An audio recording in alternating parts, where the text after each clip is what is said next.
ఎన్నికలలో మన అభ్యర్థి అయినటువంటి సుమలత గారికి మద్దతుగా మన గౌరవ శాసనసభ్యులు మోహన్ రెడ్డి గారు రావడం జరిగింది. ఎమ్మెల్యే మోహన్ రెడ్డి గారికి స్వాగతం సుస్వాగతం. అదేవిధంగా మండల అధ్యక్షులు చుక్క రమేష్ గారికి, మార్కెట్ చైర్మన్ పాలో శ్రీనన్న గారికి, వర్కింగ్ ప్రెసిడెంట్ చెన్ను కిరణ్ రెడ్డి గారికి, మార్కెట్ డైరెక్టర్ దంజ గారికి, అదేవిధంగా గ్రామ పెద్దలందరూ కూడా పేరు పేరు ధన్యవాదాలు చేసుకుని ఈరోజు మన మందపల్లి గ్రామం మొదటి నుంచి కూడా మన మోహన్ రెడ్డి గారికి చాలా ఇష్టమైన గ్రామం. మన గ్రామంలో ఏ సమస్య ఉన్నా కూడా పెద్దలు మోహన్ రెడ్డి గారు మీదేసుకొని పరిష్కరించే క్రమంలో ముందు వరుసలో ఉంటారు. ముఖ్యంగా మన దగ్గర ఉన్నటువంటి సమస్యలలో మెయిన్గా రోడ్లు చాలా అధ్వానమైన పరిస్థితుల్లో ఉన్నాయి సార్. ఇక్కడ నుంచి లక్నపల్లి వే దారి ఒకటి, అదేవిధంగా రాగల వే దారి ఒకటి, ఇవి రెండు ప్రధాన సమస్యలు సార్. అదేవిధంగా సీసీ రోడ్డు కూడా ఇంకా చాలా అసంపూర్తిగా మిగిలిపోయినాయి. అదేవిధంగా ఇండ్లు కూడా ఇక్కడ దళిత కాలనీలు ఎక్కువ ఉన్నాయి. ఈ దళిత కాలనీ ఇక్కడ 70-80% దళితులు ఉన్నారు కాబట్టి వాళ్ళ ఇల్లు చాలా అవసరం ఉన్నాయి. అది కూడా కొంచెం వీళ్ళకు సహకరించవలసిగా కోరుకుంటూ ఈ అవకాశం ఇచ్చినటువంటి గ్రామ ప్రజలకు పేరు పేరు ధన్యవాదాలు ముగించుకుంటాం. ఇప్పుడు మనల్ని ఉద్దేశించి మన ప్రియతమ నాయకులు, బడుగు బలహీన వర్గాల ఆశాజ్యోతి, అభ్యుదయవాది స్థానిక శాసనసభ్యులు గౌరవ శ్రీ దొంతి మాధవరెడ్డి గారు మాట్లాడవలసిందిగా కోరుతా ఉన్నాం. మందపల్లి అభ్యర్థి కాంగ్రెస్ పార్టీ బలపరిచిన అభ్యర్థి లింగాల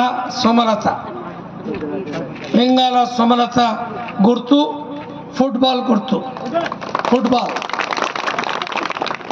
వీరితో పాటు వార్డు సభ్యులు కూడా ఉన్నారు.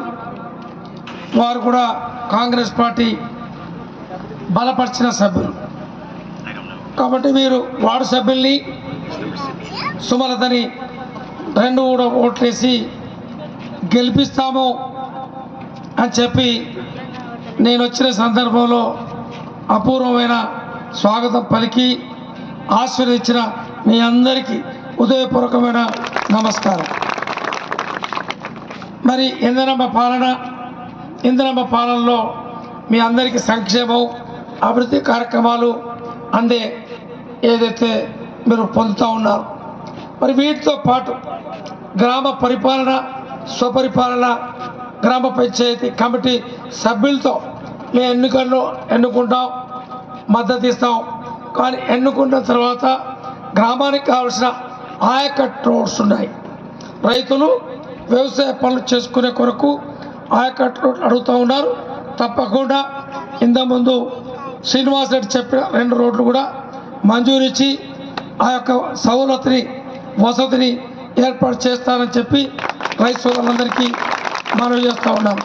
అంతేకాకుండా ఇందిరమ్మ ఇళ్ళ నిర్మాణంలో వాస్తవంగా 3750 ఇళ్ళే మనకు వచ్చినాయి నియోజకవర్గంలో. కానీ ఎక్కువ మంది అడుగుతూ ఉన్నారు.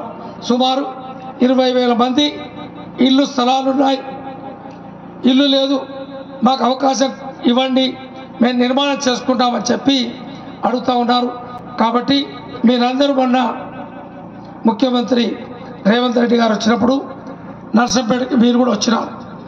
మేము అడిగాం, మీరు ఏదైతే ఈ యొక్క మీటింగ్ జరగలేదు, మీరు మాకు చెప్పలేదు, కానీ గ్రామాలకు మీ దగ్గరికి వచ్చినప్పుడు ఇల్లు సరిపోతలేవు, ఎక్కువ మంది కట్టుకునే వాళ్ళు ఉన్నారు, ఎక్కువ మొత్తంలో మంజూరు ఇవ్వమని చెప్పి అడిగిన ధర్మిలా ముఖ్యమంత్రి గారిని, ఆ శాఖ మంత్రి శ్రీనివాస్ రెడ్డి గారిని అడిగినప్పుడు శ్రీనివాస్ రెడ్డి గారు హామీ ఇవ్వలే. వారు మాట్లాడి కూర్చున్న తర్వాత ముఖ్యమంత్రి గారు మాట్లాడేది ముందు మీరు మిగిలిన కొంత వెనక ముందైనా మేము సవరించుకుంటాం, కానీ ఇల్లు మాత్రం మీరు హామీ ఇవ్వాలి అని 3 పర్యాయాలు మీ ముందే అడిగాం.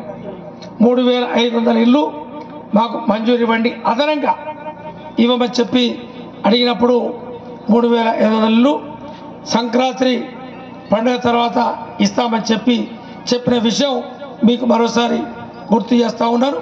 అవి రాగానే మనం రెగ్యులర్గా వచ్చే కోటాతో పాటు అదనంగా వచ్చే ఆ ఇళ్లను మీరు 30, 40, 50 అడిగినా కూడా ఇండ్లు లేని వారికి ఇండ్లు ఇచ్చి ఆ యొక్క వసతిని ఏర్పాటు చేస్తానని చెప్పి ఈ సందర్భంగా ఆ యొక్క సోదరులకి సోదరిమణులకి తెలియజేస్తూ ఉన్నాను.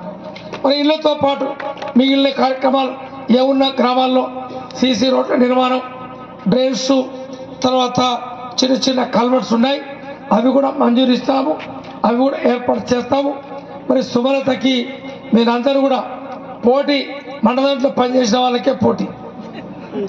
మన దాంట్లో ఇద్దరు కాంగ్రెస్ పార్టీలో పనిచేసి ఓపిక లేక ఒకటే ఉంది, ఓపిక లేక తొందర పడిపోయి ఈరోజు సునాయాసంగా గెలిచే సీటు ఈరోజు కొంతమంది మాటలకు మోసపోయి ఈరోజు మన పక్క నుంచి అటు వెళ్ళి వాళ్ళ మద్దతుతో ఉన్నాడు. కాబట్టి మీరందరూ కూడా గమనించి, సుమలత మహిళ అయినప్పటికీ మీ సంఘంలో మహిళా సభ్యురాలుగా, అధ్యక్షురాలుగా మీ యొక్క సంఘంతో పాటు గ్రామానికి కావలసిన పనులు కూడా చేస్తూ ఉంది. కాబట్టి మీరు ఏదైతే వాళ్ళు చెప్పిన మాటల్ని వినకుండా ప్రచారం చేసి ఓట్లు ఏమని చెప్పాలి, గెలిపించాలి, ఈ చెప్పిన మీరు అడిగిన పనులన్నీ కూడా చేస్తానని చెప్పి మరోసారి హామీ ఇస్తూ మీరు గెలిపిస్తారని చెప్పి విశ్వసిస్తూ సెలవు తీసుకుంటా ఉన్నాను. థ్యాంక్ యూ, నమస్కారం. ఫుట్బాల్ ఈ గుర్తు ఏదైతే గుర్తు వాలీబాల్, ఫుట్బాల్ ఈ రంగు తేడా ఉంటాయి. ఈ రంగురంగులు ఫుట్బాల్, మామూలు రంగులతో వాలీబాల్. కాబట్టి అదేం లేదు, ఇది ఒకటే ఉంది, ఇదే ఒకటే ఉంది కాబట్టి ఇబ్బంది లేదు. గుర్తు మాత్రం గుర్తుంచుకొని ఓటు చెడిపోకుండా 14వ తారీఖు ఉదయమే 7 గంటలకే బయలుదేరి 1 గంట వరకే ఓట్లు ఉంటాయి. కాబట్టి మీరు వార్డు సభ్యులకి, సర్పంచ్ ఓటేసి గెలిపించమని చెప్పి ఈ సందర్భంగా మరోసారి మీ అందరినీ కూడా విజ్ఞప్తి చేస్తూ ఉన్నాను.